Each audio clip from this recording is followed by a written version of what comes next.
మీరు పరలోకములో మీ తండ్రికి మీరు కుమారులు అయినట్లు మీ శత్రువుని మీరు ఏం చేయాలంట? ప్రేమించాలంట. వారి కొరకు మీరు ఏం చేయాలి? ప్రార్థన చేయాలంటూ ఉన్నాడు. అయితే మన జీవితాల్లో మనము మోకాళ్ళు వేసి ప్రార్థన చేస్తే ఖచ్చితంగా దేవుడు ఏం చేస్తాడు? సమాధానం ఇస్తాడు. దేవుని ఆజ్ఞల్లో కూడా ఇది ఒకటే, క్షమించేవాడుగా ఉండాలి. క్రైస్తవుడు అంటే ఎవరు? ప్రేమించేవాడుగా ఉండాలి, క్షమించేవాడుగా కూడా ఉండాలి. అయితే మనము కొన్ని మాటలు మీకు గుర్తు చేస్తాం చూడండి. మనం జ్ఞాపకం చేసుకుంటే ఇక్కడ చూడండి, యోహాను సువార్త 13:34 ఒకసారి చదవండి.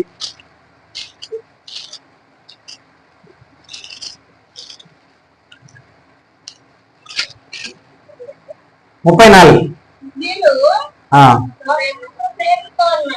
చూడండి, మీరు ఒకరినొకరు ప్రేమింపవలననే మీకు కొత్త ఆజ్ఞ ఇచ్చుచున్నాను, నేను మిమ్మల్ని ప్రేమించినట్టే మీరు